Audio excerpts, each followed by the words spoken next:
झारखंडच्या जंगलात एक सुंदर असा बकऱ्यांचा कळप राहत होता. त्यात काही बकऱ्या वयस्कर होत्या, काही तरुण होत्या.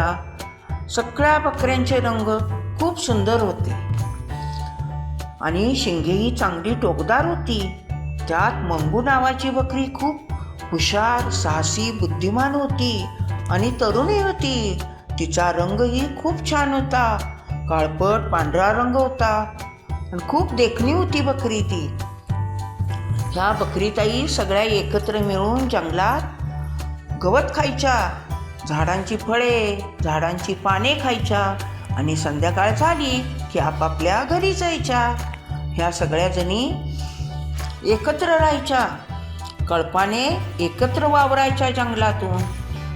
मग ही मंगू बकरी अतिशय हुशार होती. मंगू एकदा जंगलात गवत खात होती तेव्हा तिने पाहिले एक छोटंसं हरणाचं पिल्लू आपला जीव घेऊन वेगात पळत होतं, कारण त्याच्या मागे एक दुष्ट लांडगोबा लागला होता. मग मंगूने हे पाहिलं. ती वेगात गेली आणि आपल्या शिंगाने त्या लांडगोबाला हुसकावून लावले. लांडगोबा पळून निघून गेला. मग मंगूने त्या हरणाच्या पिल्ल्याला बरोबर घेऊन त्याच्या आईजवळ नेऊन सोडलं. ही गोष्ट शेरसिंग महाराजांना समजली. मग शेरसिंग महाराजांनी मंगूला बोलवून तिचा सत्कार केला, तिला शाबासकी दिली. इतकी हुशार धाडसी मंगू बकरी होती. मग सगळ्या बकऱ्या एकदा गवत खात होत्या आणि जंगलाजवळ असलेला एक उंच डोंगर होता.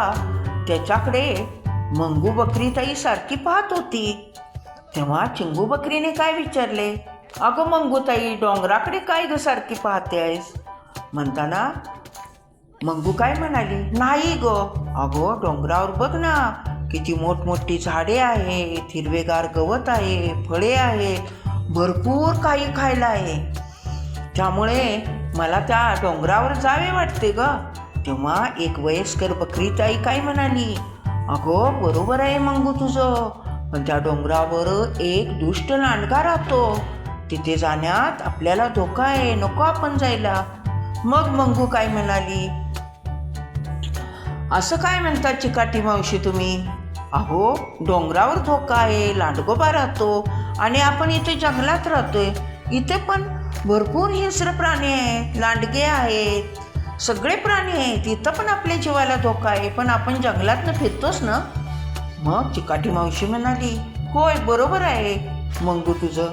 मग इतरही बकऱ्या म्हणाल्या, चला आपण जावे डोंगरावर, एकदा जाऊन गवत खाऊन येऊया, जंगल पाहून येऊया. ठीक आहे. मग सगळ्या बकऱ्या जंगलावर गेल्या आणि जंगलावरचं गवत, झाडे, फळे, फुले सगळे पाहून खूप सगळ्या बकऱ्यांना आनंद झाला. सगळ्या बकऱ्या आनंदाने इकडे तिकडे फिरू लागल्या, गवत खाऊ लागल्या, फळे खाऊ लागल्या, उड्या मारू लागल्या. खूप सगळ्यांना आनंद झाला.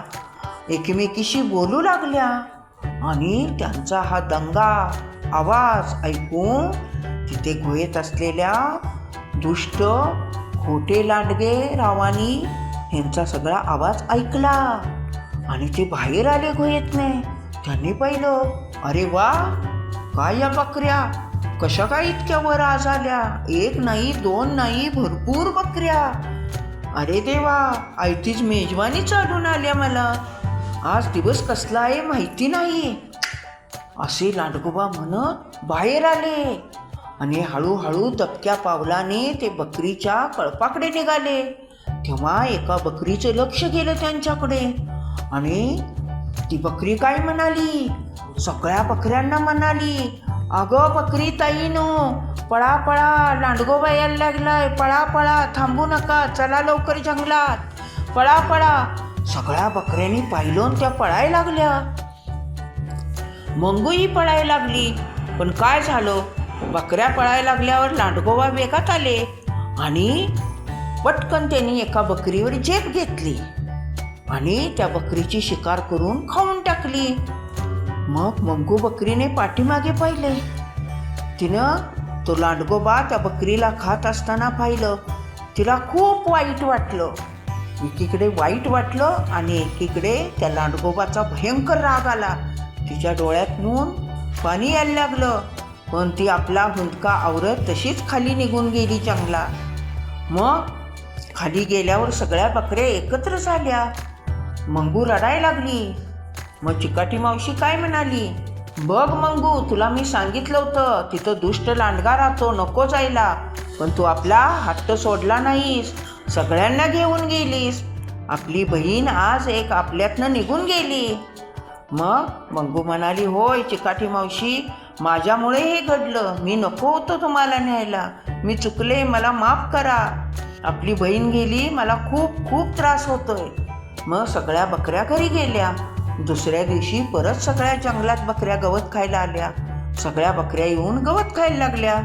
पण मंगू बकरीताईने गवत खाल्ले नाही. ती डोंगराच्या दिशेने वर गेली. तेव्हा चिंगूने विचारले, अगं मंगूताई, तू डोंगराकडे कशाला निघालीस? अगं दुष्ट लांडगा आहे तिथे, आपल्या बहिणीला एका काल त्याने खाल्लं आहे. हो ग चिंगू, मला माहिती आहे, पण मी जाणार, आज त्या लांडग्याचा मी बदला घेणार आहे, त्याने माझ्या एका बहिणीला मारलं आहे. असे म्हणून मंगूवर डोंगर चढून गेली. थेट त्या लांडग्याच्या गुहेसमोर गेली. अरे ए दुष्ट लांडगोबा, बाहेर ये म्हटल्यावर लांडगोबाने पाहिलं, अरे दारात बकरी, मंगू बकरी उभी होती. लांडगोबा खुश झाले. अरे वा, आज शिकार आपल्या पायाने माझ्याकडे चालत आले आहे. आज खूप छान मेजवानी आहे, काल मिळाली मेजवानी, आज मेजवानी, असे म्हणून खुश झाले. आणि त्यांनी मंगू बकरीवर चाल केली. तेव्हा झटका देऊन मंगू बकरी बाजूला झाली आणि तिने आपल्या शिंगाने लांडगोबाच्या पोटाला भोकसले. लांडगोबाच्या पोटातून रक्त यायला लागले, जखम झाली, ते वेदनेने विवळू लागले. त्यांनी परत मंगूवर झेप घेतली आणि मंगूलाही जखम केली. पण मंगू घाबरली नाही. तिने परत लांडगोबाला जखम केली आणि लांडगोबा पळत असताना त्यांचा पाय एका दगडाला अडकला आणि मोडला पाय. मग मंगू म्हणाली, अरे दुष्ट लांडगोबा, काल माझ्या बहिणीला खाल्लंस, आज मला खाणार होतास काय? तू आता या जंगलात राहायचं नाही, या डोंगरावरही राहायचं नाही, इथून निघून जा, नाहीतर माझ्या शिंगाने बुसकून तुला ठार करून टाकेन. लांडगोबा म्हणला, बकरीताई मला माफ कर, मी हे जंगल सोडून जातो. लंगडत लांडगोबा तिथून निघून गेला. मंगू बकरीलाही जखमा झाल्या होत्या, पण तिने त्या सहन केल्या, कारण तिला आपली एक बकरीताई दिसत होती डोळ्यासमोर. मंगूताई हळू शिस्ती डोंगर उतरून खाली आली. खाली येऊन पाहते तर सगळ्या बकऱ्या जमल्या होत्या. त्यांनी पाहिलं मंगूला खूप जखम झाल्या. मग एका चिकाटी बकरीने जाऊन जडीबुटी आणली आणि मंगूच्या जखमेला लावलं. मंगू म्हणाली, त्या दुष्ट लांडग्याला मी हाकलून लावलं. सगळ्या बकऱ्यांना आनंद झाला. आता मंगू म्हणाली, तुम्ही डोंगरावर जावा, आपल्या जंगलात निर्धास्तपणे फिरा, आपल्याला कशाची आता भीती नाही, मी संकट घालवले आहे. मग थोड्या दिवसांनी मंगू बरी झाली. मग परत सगळ्या एकत्र आनंदाने जंगलात फिरू लागल्या. म्हणून म्हणतात, धाडस हे महत्त्वाचे असते. हुशारी धाडसाने आपण संकट घालवू शकतो.